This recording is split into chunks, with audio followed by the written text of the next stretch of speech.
Shakespeare also rightly put it by saying that to thy own self be true. This when in the Hamlet, Polonium was taking the advice, was talking to Lassette, his son, when he was traveling to Paris. And he said, this above all, to thy own self be true, and it must follow as the night the day, thou cannot then be false to any man.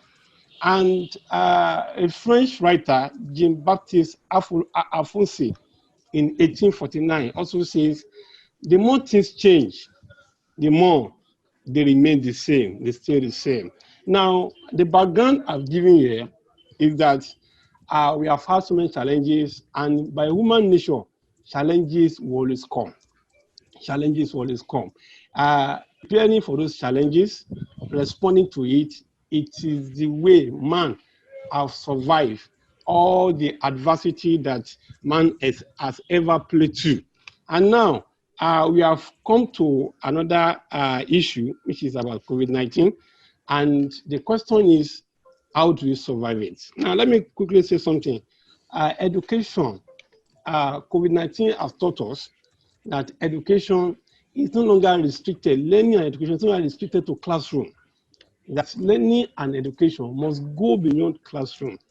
And in fact, I used to tell my students that the four wall of university sometimes, or the four wall of classroom, can be your prison yard. Because sometimes the way our curriculum is so fashioned is that it kills initiatives and makes people who should have been better off to be worse off, because we are putting so much ideology and philosophy that are not in line with reality. And so we must change. And that is why I've seen three words that have been coming up during the presentation. One is behavioral change management. That is why I said with Charles Darwin that we must respond to change. And then I've seen the Commissioner of Information, the Commissioner for Health in Kaduna also saying the same thing, behavioral change. And I've seen Mr. Macaulay also talk about behavioral change. So if we must address the progression between primary to secondary school and secondary school to tertiary education, we must be able to manage change. Change is an attitude. Responding to change also is an attitude. So our attitude must change. The attitude of teacher must change. The attitude of lecturers must change. The attitude of the government to education must change. When the UNESCO said 26% of budget, of national budget should be allocated to education, they know what they are talking about, because it's about human development. And that's another second word I want to mention, human development and good governance. You see, good governance is premium on human development. How the human life is so free to exercise their franchise, how they are so free to realize the potentials. I've said this several times, education is to liberate mind. It's not to enclose mind, it's to liberate potentials. Education supposed to find education as a means of achieving their potentials. And we are now, before I talk much, so let me now talk about the strategies because of time. The strategies I like to follow here, I've called it beat it. Beat it. B-E-A-T-I-T. How do we beat COVID-19 to it? How do we beat the change? How do we progress for those primary school to secondary to education? So we must beat it. How do we beat the challenges? One, blended learning. Blended learning. Because in COVID-19, we're talking about distance, about people not coming together, physical distance. And then, like I say, I love the word physical distance than the other distance, because the other distance talk about cultural issues. But physical distance now, how do we achieve that? Now, most of the classroom, like the former speaker have said, we have so many challenges. Most of our classroom are congested. A lot of populations in the classroom that teachers hardly have a way to follow through. So the only way to go about this is what I call blended learning. The physical contact must complement the online classrooms. We must segregate the classroom in such a way that it's not actually compulsory that students must attend physical classroom, but we can have a case where some attend classroom and then some also be online, and they also change again. Some also come online, others go in such a way that at least that physical distance can be maintained, and all of them must be online, and they can go back to the study that have been taught, and then read it through and see how it's done. That is blended learning. And what will this blended learning achieve? It must be based on quality of education.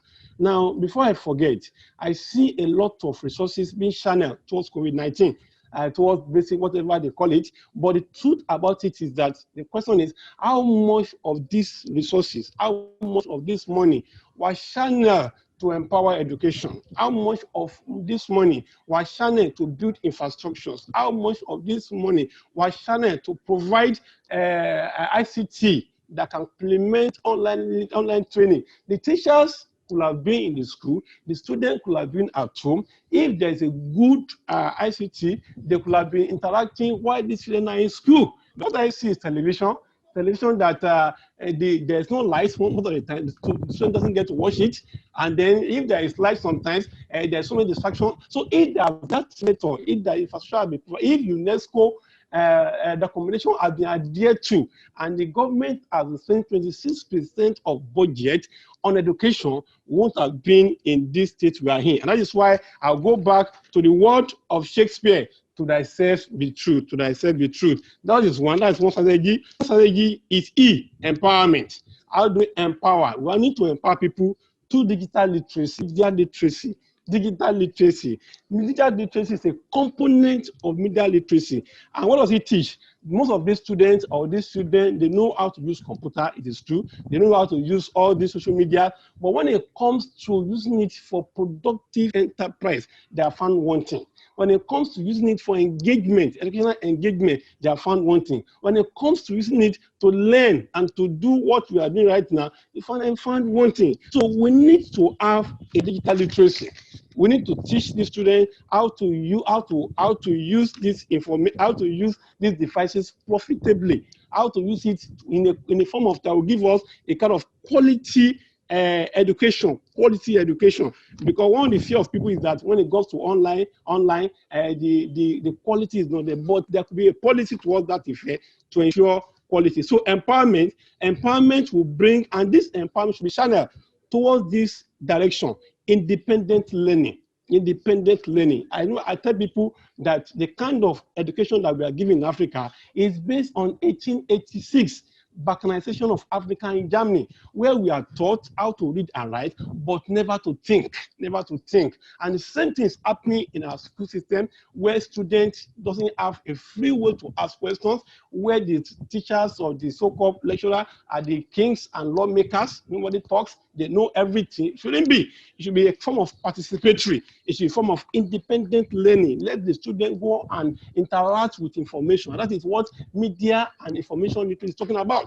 Digital literacy is talking about. Let them go and interact. It will be self-education. It will be based on reasoning ability that produce reasoning in them. Like Albert Einstein said, he said the problem that the most hardest job is to think. And that is why most people don't do it. Our curriculum does not allow people to think. The pedagogy does not allow these students to reason. We must change. Behavioral change management. And this COVID-19 has provided that. While we are doing blended learning, people must be empowered through digital literacy to do what? To think by themselves, to self-educate. Self-education is the key, and it's empowerment. Quickly, accessibility to information, which is a critical issue.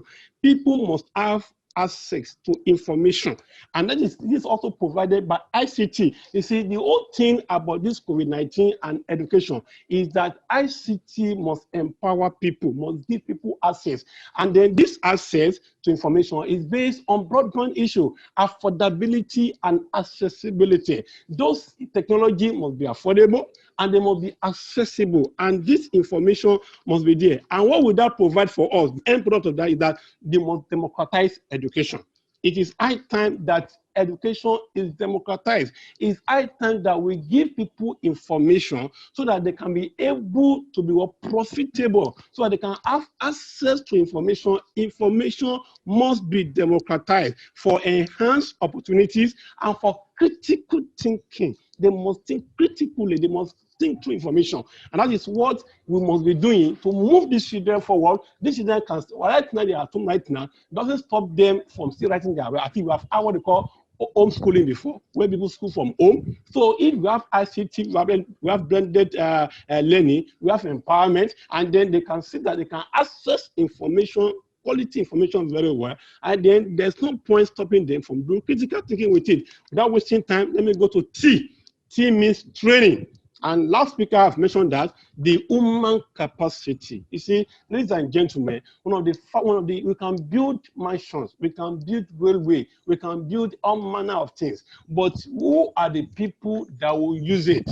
Who are the people that will benefit? These are the human resources. And this human capacity are built in schools. They are built from primary school, they are built from secondary school, they are built from universities. And somebody said that if you want to destroy a nation, destroy the education platform of that nation. Somebody also said that if you want to change a nation, change the curriculum, the training, and the training must be that the teachers must be empowered. Let me ask a question, like Shakespeare said, to thyself be truth. How many of our students, or how many of our lecturers and students and teachers, both in primary and secondary school, can operate ICT quite well?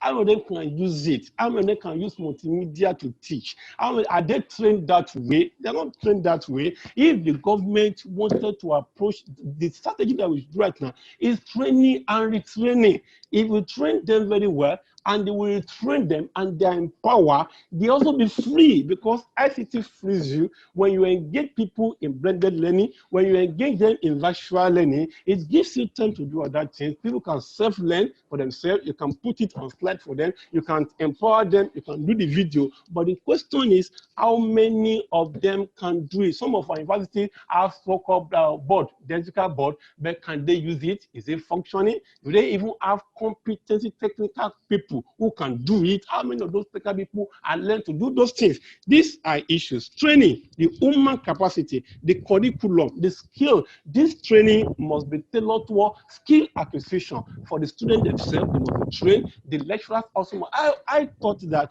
this, by those who during this stay at home, should have been those money we are collecting for COVID-19 that the government were declaring trillions, billions. That money, some of the money, should have been used for training. You see, it's good to give people food, but by giving them food, you are teaching them not to catch the fish, but by giving them the fish. How long are you going to give them the fish? The so-called 74 people that are going to get job. That money, what job are they doing? And those money should have been used to do what? To train the educators. Because everything is coming back to education. It's coming back to the kind of graduate we are going to have, the kind of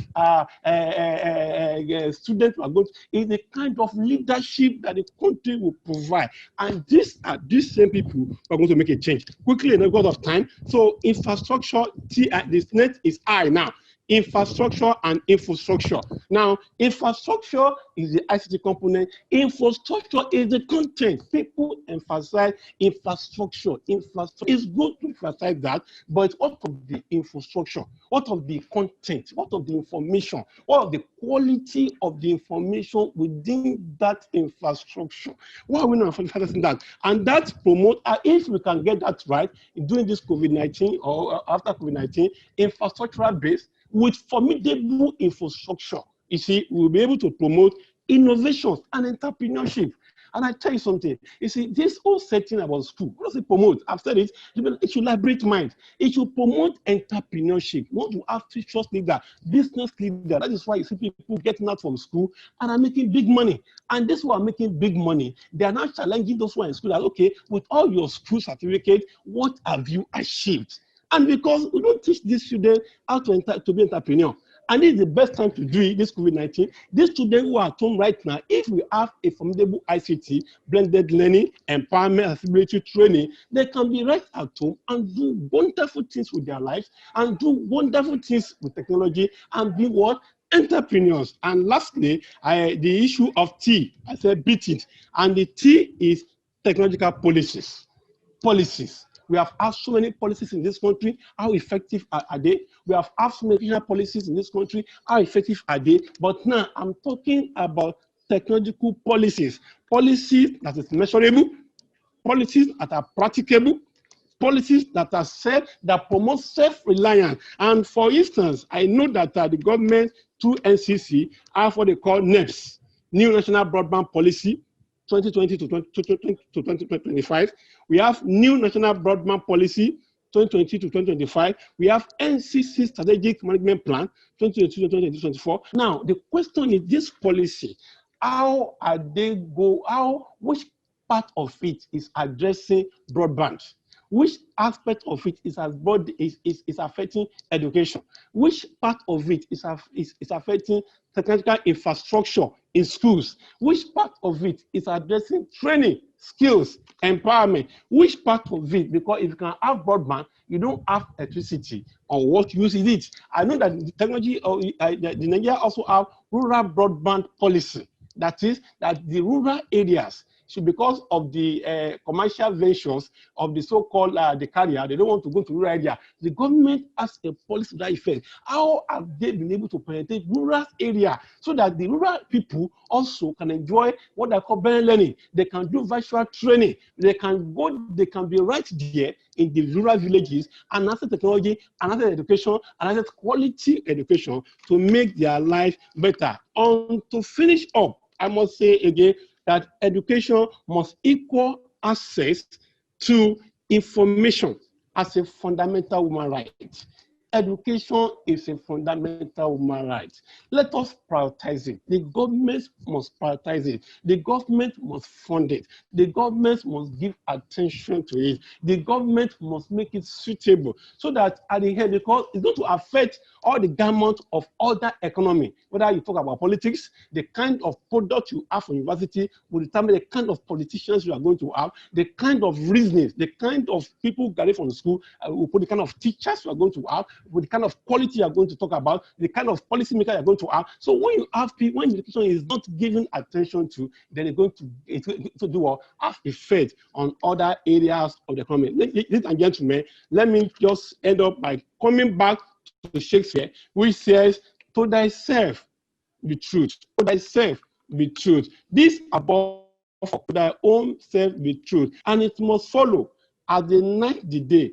Thou cannot be forced to any man. Farewell, my blessing season. This indeed." Thank you, ladies and gentlemen, for listening. Wow, thank you very much, Dr. Suraj. As always, very thought-provoking.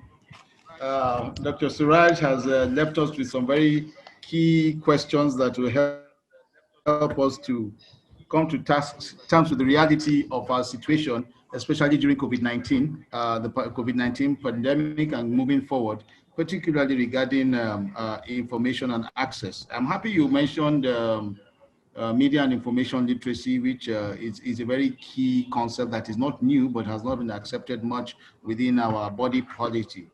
And I'm happy with what you said when you said education must equal access to information as a fundamental human right, which is very key. And you talked about behavior change management, and you brought up some issues and suggestions on how we can beat COVID-19 and how we can respond to the challenges raised by the disruption in our social and education fabric. Thank you very much, Dr. Suraj. I would like to move on to, if you notice, ladies and gentlemen, the presentations they're broken into batches, in segments. Now we're on the education and social impact segment. So we're going to have Professor Nazifi A. Dharma. He's a senior lecturer from the University of Abuja, and he's going to talk to us about social welfare programs, particularly the N-Power and conditional cash transfer. We know that is a very controversial issue at the moment with media and information literacy issues that have been coming up. There are fake news and issues surrounding all these. And I'm sure Professor Dharma will let us know, because he's going to talk about the goals of it, introduction, and then the achievements and the challenges and plan or recommendations post-COVID-19 in terms of social welfare programs as a policy and as a practice direction. Ladies and gentlemen, please welcome Professor Nazifi A. Dharma, Senior Lecturer, University of Abuja. Thank you. Prof, over to you, sir.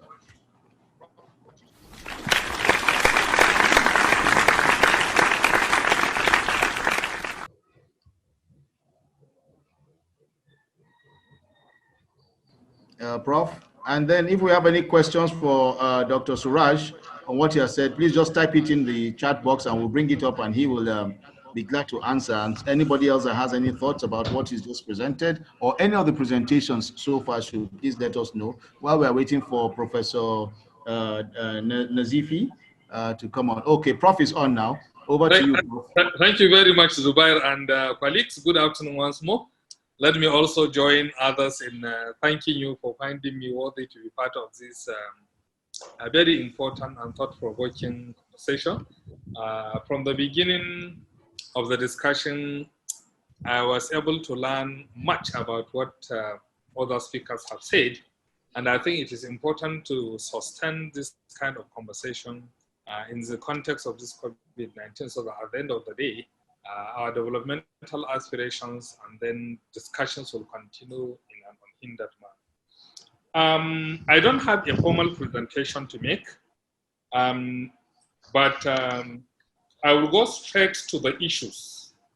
But before I go to those issues, let me make a little point of correction. For future organizations, it's contradictory to say somebody is a professor and senior lecturer. So once somebody is a professor, he cannot be a senior lecturer, because the designation of senior lecturer comes before that of professor. So make that point of correction. Thank you. Yeah. Now, as let me refreshen our historical memory about this issue of conditional grants or cash transfer. From the perspective of the younger generation, this is something new in Nigeria, but from the perspective of some of us that have benefited from similar schemes, this is not something new as far as Nigeria is concerned.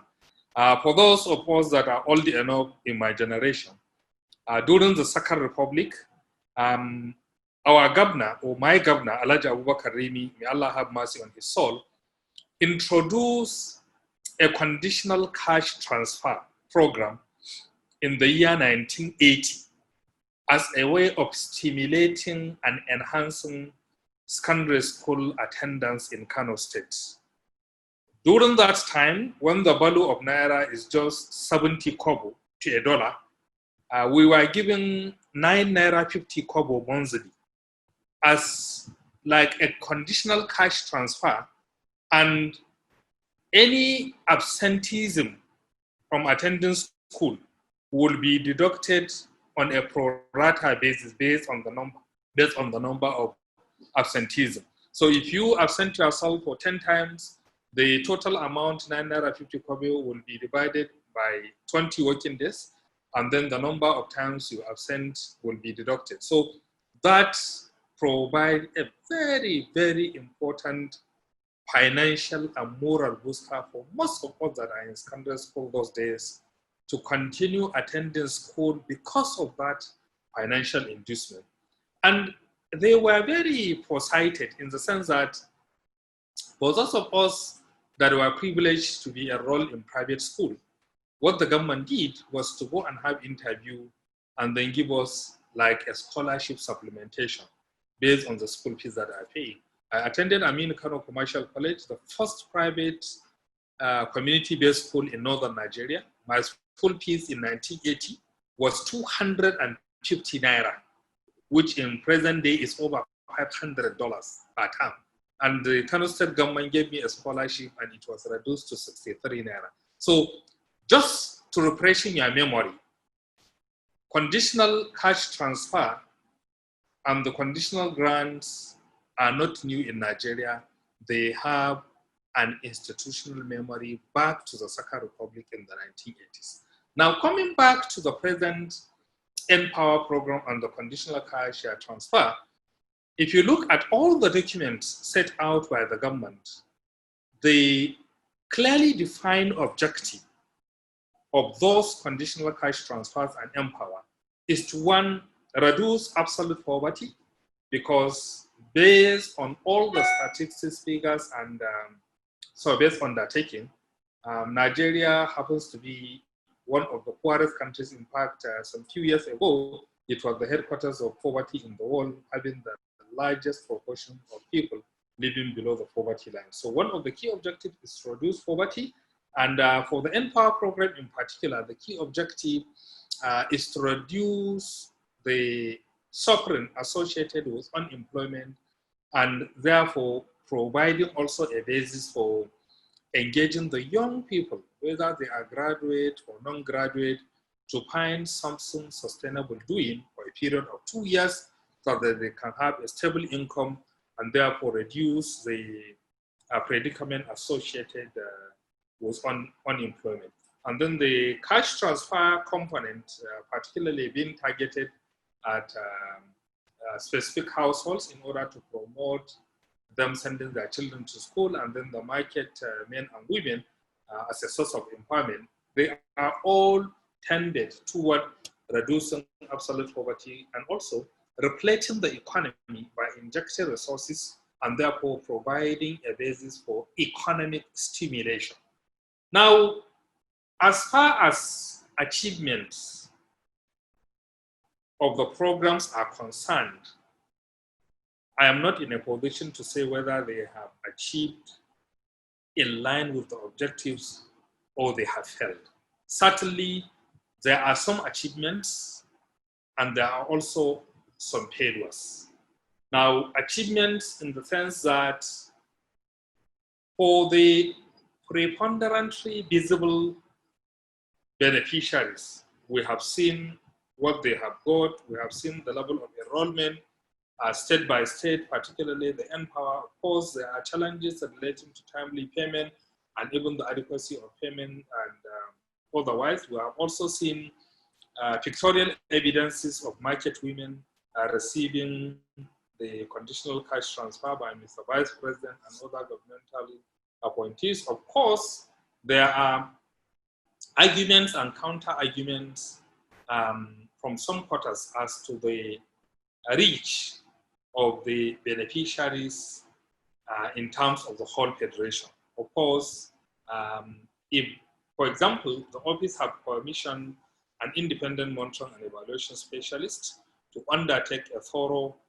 monitoring of the programs for the last 2 years, perhaps if we have that report, we could have speak to the report and then provide evidence-based achievement or challenges. But certainly much has been achieved, but there are also a lot of challenges.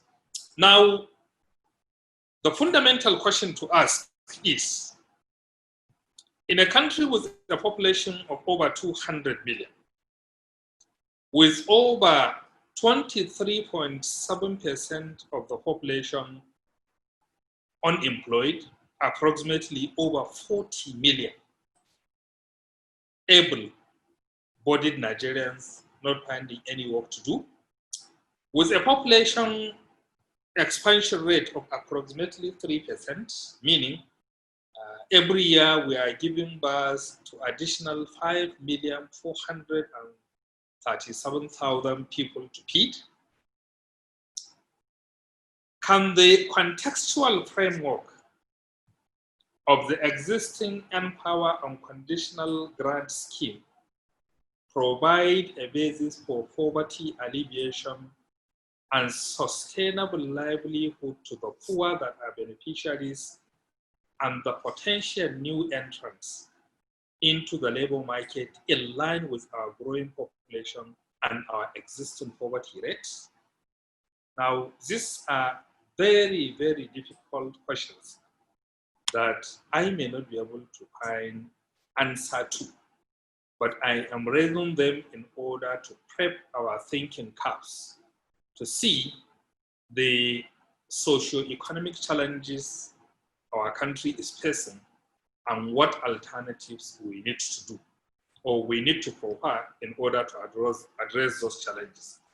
Now, we know as a country, we are competing in a global economy. And our competitiveness is defined by the resilience of our local policies and programs. And another question that we need to ask is, in the context of operating in a global economy and with challenges that are increasing, can the present developmental strategy and framework adopted by the country lead us towards addressing these challenges of unemployment, high population, and poverty? My straight answer to the question is no. No, because if we make comparative analysis with other emerging economies, be it India, be it Turkey, be it Brazil, be it Indonesia, be it South Africa, be it Egypt, be it Malaysia, these are all countries that are as poor as Nigeria 30, 40 years ago, inclusive of China, even though China is claiming to be a developing economy, but in actual sense, is the second largest economy in the world and shouldn't be categorized as a developing economy or emerging economy. Now, the peculiar character associated with all these countries that I have listed and their ability to plan and their ability to organize their economy in a sustainable, coordinated, and interrelated manner is the adoption of long-term developmental planning as a key driver to every sectoral policy, strategy, and program. And unfortunately, for several years, Nigeria has abandoned the culture of development planning. Of course, some people may argue that we have the economic recovery and growth plan that was introduced in 2016 that is terminating this year. And the government has also set in motion the process of developing Nigeria Medium-Term National Development Plan 2021 to 2026 and the Nigeria Agenda 2050, which is a longer-term version similar to Vision 2020. And I'm happy to inform colleagues that I'm privileged to have been appointed as a member of the Central Working Group of the Medium-Term National Development Plan 2021 to 2026 and the Nigeria Agenda 2050. Now, the fundamental or four fundamental issues are required in order to move our economy from these short-term social intervention programs towards creating sustainable long-term employment and income generation activities. Of course, the social interventions are required as a short or stopgap measure, but ideally, they should have been complemented or complementary to that should have been an initiative just like what we are having today in order to develop medium-term and long-term national development planning culture.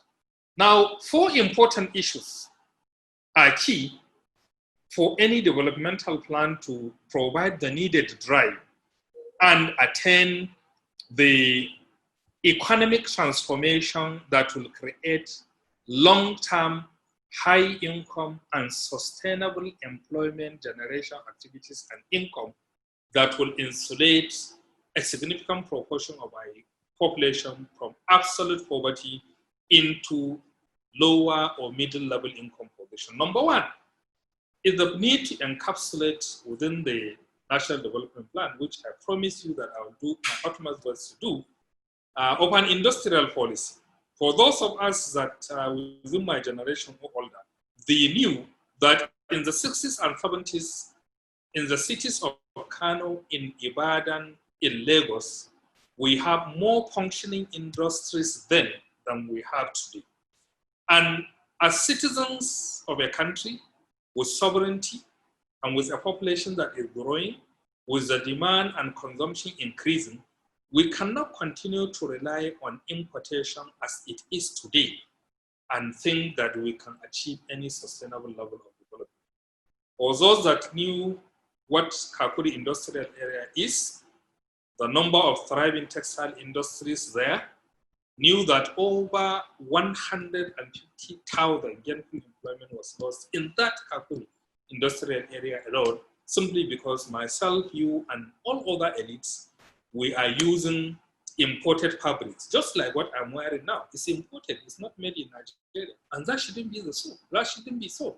We must be able to produce significantly what we need to consume in Nigeria, because with every production, you create multi-oriented value addition, and you create employment, income generation, tax multipliers, and then employment opportunities, but significantly retain so much of the resources within the domestic economy rather than exporting it outside. Number two is the issue of coordinated infrastructure provision. If the federal government is serious in terms of infrastructure provision, in the context of the three-tier federal government structure, where the states and local governments are not so serious in terms of complementing what the federal government is doing in terms of providing infrastructure, then the best effort of the federal government may achieve only half of the best that we require in order to have a coordinated national transformation and infrastructure development that provide complementation to production of goods and services on their movement. Let me give you a specific example. Road construction is a three-tier affair. The federal government is supposed to provide some roads. There are state roads, there are local government roads. It is only with the culture of development planning that you will have coordinated road provision network in such a way that the rural feeder roads will feed into the state roads, and then the state roads will feed into federal roads, and then the roads, the railways, the airports, and the seaports are all linked together in order to provide what is called intermodal transportation system that is the basis of sustainable development and prosperity that has been achieved by India, Brazil, Malaysia, South Africa, and most emerging economies. Number three is the issue of realistic costing of capital projects. Those of us that are Nigerians and know how government works knew that comparatively, Nigeria is one of the costliest countries to provide infrastructure relative to other African countries, relative to other emerging economies. And we cannot be talking about developing a coherent public-private partnership in the absence of a realistic costing of public expenditure delivery that is backed off with the appropriate provision of the law that established the Infrastructure Concessions and Regulatory Commission. The law establishing it, the policy have never been reviewed in the last 20 years to the best of my knowledge, or 22 years. And that is extremely abnormal for an emerging economy that is competing globally for investment resources from other economies and thinking that it will remain with archaic laws and provisions and at the same time be able to attract something. Number four is the issue of attitudinal change, as I've said earlier. As elites, we must change our consumption attitude. If you go to India, the Prime Minister of India is wearing Indian attire produced in India. If you go to Malaysia, the Malaysian Prime Minister is wearing the attire produced in his country. Even if it is a suit, it must be Malaysian produced. The Indian Prime Minister rode in Indian produced cars. The Malaysian Prime Minister usually ride in Proton. If you go to Brazil, it's the something. Now, leadership must provide exemplary conduct of patronizing locally made goods for other followers to follow suit and promote made in Nigeria, produced in Nigeria by Nigerians for the development of Nigeria. And I think fundamentally, we need to go back to what President Shehu Shagari of living memory did.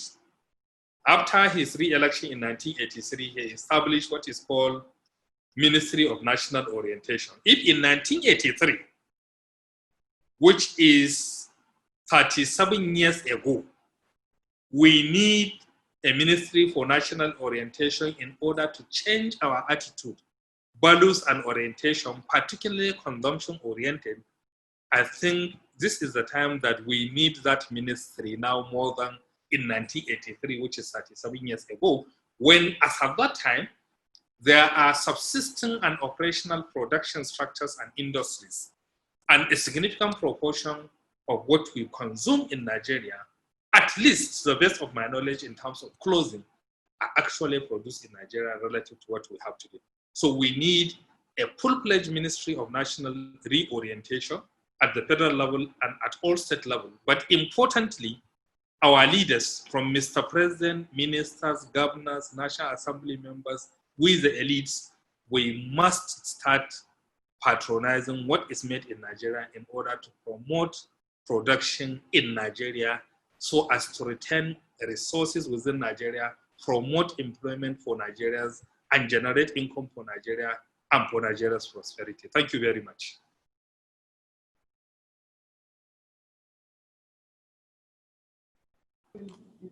Thank you very much. Okay. Thank you very much, Prof. First of all, for the lessons on hierarchy within the academics, it's really very important for people to put that in the right perspective. These things are earned and they're not dashed. So we appreciate that.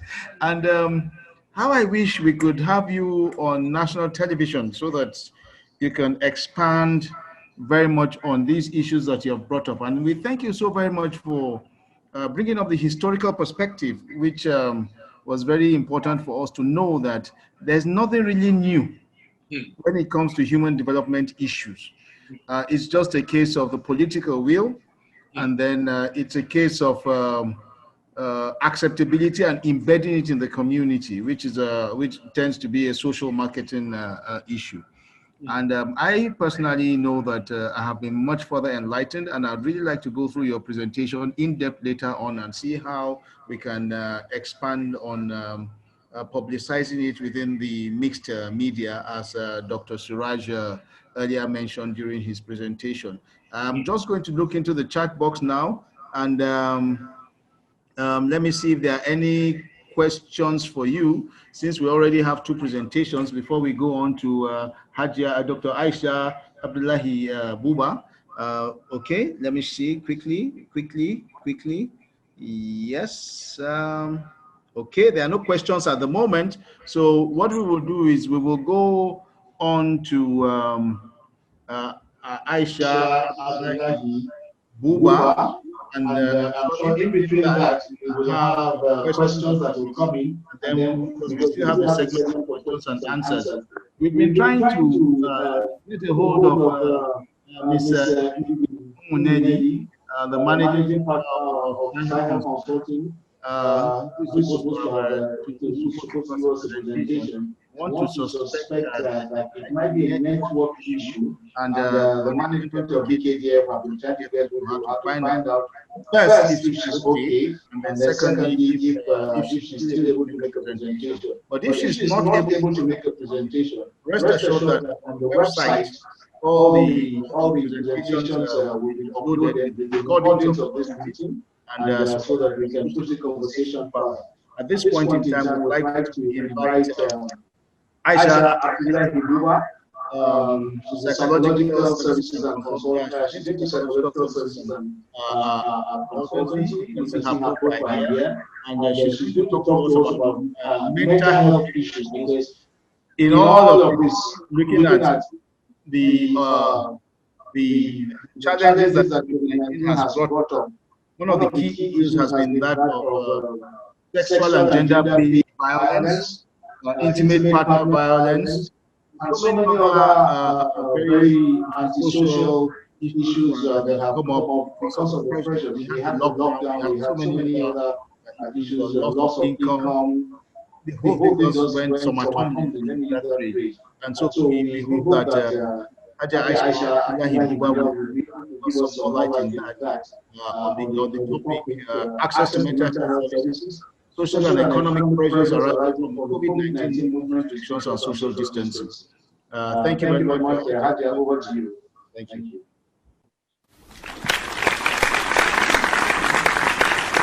So I'm just going to go straight to saying what I came here to do, as I have seen my introduction is on the screen.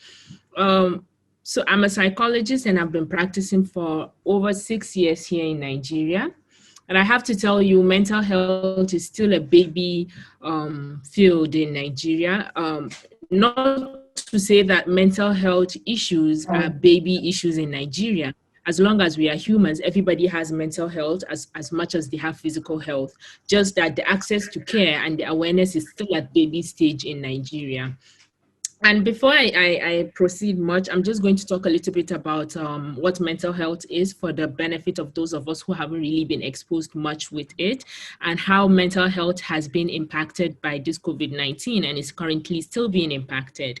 So according to World Health Organization, mental health is a state of well-being in which the individual realizes his or her own abilities and cope with the normal stresses of life, can work productively and fruitfully, and is able to make a contribution to his or her community. So when we find that some of these things are missing, it means that the person's mental health is probably experiencing a challenge. So we now start to look what is missing, what is not optimal for the person. So unlike physical health, where there is an injury or there is an illness where you can probably see the physical symptoms, for mental health, it could be that the symptoms are not very physical. For some people, they can exhibit certain, is it me or someone's speaker is on? Okay. So they can exhibit some kinds of behaviors that when you see it, you know, okay, this is not how this person normally is. So when we talk about mental health, we are not talking about what the layman considers madness. Yes, sometimes we see people on the street who definitely look like they are having some mental health challenge, but those are some severe cases. And even in those situations, if the appropriate care is provided to that individual, you would not even find them on the streets. It's because of poor access to care. That's why you find them roaming the street. So mental health is not one thing. It's not a one size. It's like when you say you have a physical health challenge, the minute somebody says it, you are more open to listen. Okay, what is it? Is it malaria? Or is it a cold? Or is it severe like cancer, or is it hypertension? There are different types. Same thing applies to mental health. We have different ranges of common mental health disorders like depression, anxiety, stress disorders, schizophrenia. So we have different types of disorders, right? So this doesn't mean that it's only when it's a severe case that's when you start thinking about mental health. Now, looking at COVID-19 and mental health, based on history of other epidemics that have happened in the past, almost every epidemic comes with a mental health pandemic because of the impact of the epidemic.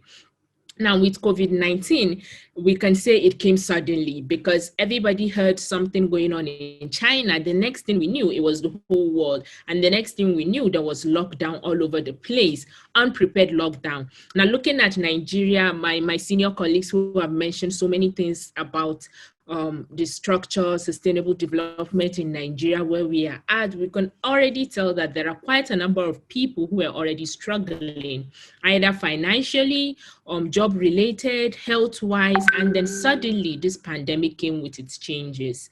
So it definitely comes with its own mental health pandemic after this COVID-19 pandemic. In fact, during the COVID-19 pandemic, some of the issues that came with it include feelings of anxiety. People have fears of the uncertain nature of the virus. Am I going to contract it? Am I doing enough to stay safe? So there is this anxiety that comes with even the safety measures.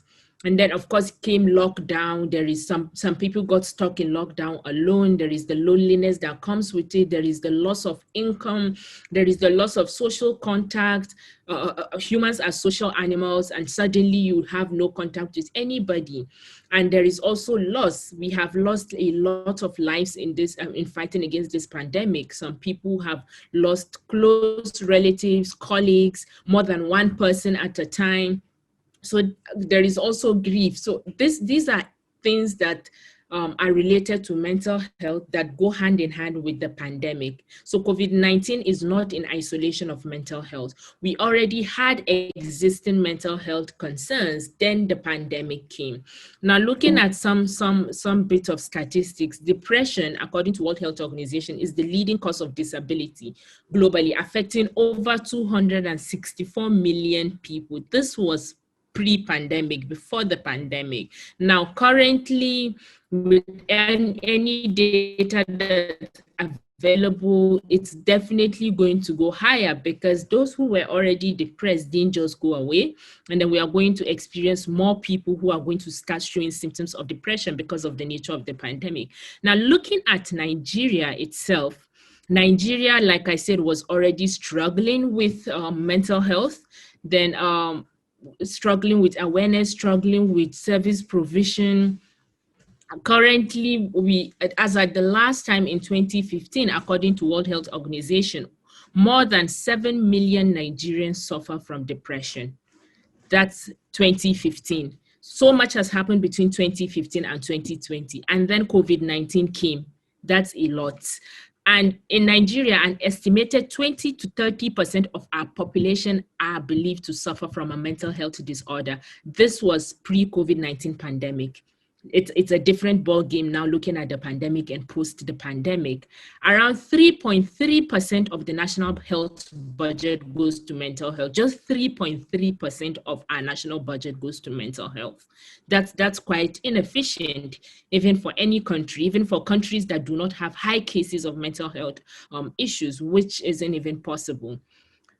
We have a mental health policy document in Nigeria, which is as old as 1991. That was the last time it was formulated. No review has been done for it. Currently, there is a new bill that is in the Senate, which is being reviewed to be passed into law to upgrade the one that we've always had in 1991. People do not have access to mental health support in primary health care centers. You would probably go to almost all the primary health care centers you know in your locality and not find anything that points towards access to mental health care support.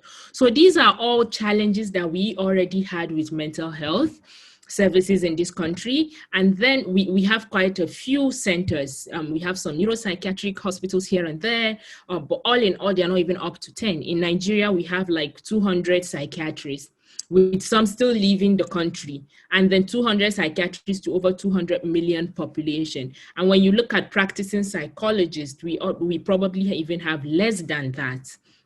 So this is a big challenge for us, and COVID-19 definitely shows it's going to expose, in fact, it's currently exposing the lapses that we have in terms of mental health care. So why am I saying all of this? Is to make it clear that this pandemic, like every other epidemic in the past, is definitely going to lead to mental health pandemic. There is going to be an increase in the need for mental health care support. So this is the time where we take this more seriously. Either as individuals, we take our mental health personal and look out for it. As organizations, we look out for the mental health of our employees, because productivity is going to be affected. Your employees are humans. The same way mental health is going to be affected for each and every individual is the same way it's going to affect your employees. So you, as an employer of labor, this is where you go back to your drawing board and include mental well-being support for your employees. As a school, this is where you go back to the drawing board and include mental health support for your staffs, for your students, for your parents. This is where you go back to the drawing board. And looking at what can be done in this regards, this is where innovation comes in. Now, with physical distancing, it's very, very difficult for people to access care. Even for persons who already had existing mental health conditions, who were seeking support, the whole lockdown, the physical distancing, the running away from hospital unless you have severe cases, is going to hinder progress in terms of seeking care. Now, this is where innovation comes in. This you is have where 1 minute to go, Aisha. Sure, thank you. This is where we improvise. This is where we use innovation. Currently, through the organization that I run, we are running a free counseling project for COVID-19 called the Mind Wheel. And how have we been doing it? We've been offering this support virtually. for those who have access to internet, but that also had its own lapses because it was only for people who had access to internet. And this is where we sought support from a ministry, and we are currently in the stages of trying to partner with the federal government to offer this on a larger scale through toll-free lines so that people could call in and have access to counseling. This is innovation. This is trying to do things differently. So I think I would like to stop here and take any questions anybody may have. And yeah. Thank you so much, Aisha Buba. Very sounding presentation. We have just 10 minutes to close this meeting, and I'm just going to start with Dr. Suraj. Just for 1 minute, I think he has the response to a previous question that was asked during his presentation. If Dr. Suraj is there, I'm giving you just a minute to respond to the question that was raised during your presentation. Then I will quickly now have to give room to Yaya to please make his contribution. Over to you, Dr. Suraj.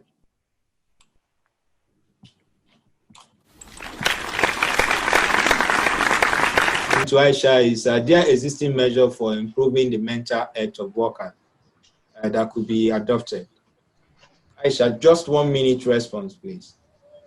Okay, yes, there are existing measures to take care of mental health of workers, because this can be done by designing employee assistance program for organizations. So this is something that we do. We create packages for them where it involves having individual sessions for employees, having workshops and trainings for them. So this can be done based on request or based on the unique challenges of the organizations. It can also include having some kind of basic assessment to check their well-being and to check if there are warning signs of any kind of mental health issue per worker. So yes, employee assistance programs can be designed for organizations to help improve the mental well-being of their workers. Thank you so much. If I have Yaya in the house, can you please briefly, under 1 minute, make your contribution? Under 1 minute, Yaya, over to you, please. But in the absence of any, we've taken your time, I think, for extra 25 minutes. I'm just going to call on Ajia Awabako to just give us a very short 1 minute response to this webinar, if you have any, before I do an official closing of this meeting. Over to you, Awabako. And it was really an amazing and interactive session. Thank you very much to all our speakers and our participants. It was really a brainstorming session, and I hope the rest of our participants have gained a lot, and we're all awaiting your contribution towards what has been discussed about, and moving forward. We await feedbacks, and we appreciate all for participating. Thank you. Over to you, Makoli. Thank you so much for the short and brief closing. Yeah, thank you so much for the brief and closing remarks that you made. Aisha, someone would like to get your phone number or your address. I don't know if you will make that available through Bako Foundation, but if you think it's an opening access, you can as well just give that in the chat room. The person will copy, and that will be fine for the person. Are you okay with sharing that in the access room? Yes, I would type it up in the chat box now. Thank you. So we have come to the end of this meeting today, and like Madam Awa said, this is a nice meeting that we are expecting your feedback at the end of the meeting. And not only that, we are going to share with you all the presentations that were made during this 2 hours meeting. Once again, on behalf of UNESCO Regional Office Abuja, on behalf of Bako Foundation, we want to say big thank you to all our facilitator, the resource person, as well as all the attendees. We sincerely appreciate you. We know that it's not easy for you to have kept yourself glued to the screen for over 2 hours. From our side here, we appreciate you and we say thank you, and that we believe that the learning content that you had today will equally be shared among your contacts. Once again, we say big thank you to you, especially to the Honorable Commissioner of Health from Kaduna State, Professor Nasif, Aisha, Buba, Dr. Suraj. Unfortunately, we weren't able to get indeed the Professor Adepoju Adeshola. Your presentation was heartwarming to me. You want the presentation? Yeah, you share with Bako then. We'll share with the. I'm just saluting your presentation anyway. Okay, thank you. So thank you everyone, and I say good night to you and have a very wonderful day. Over and bye for now.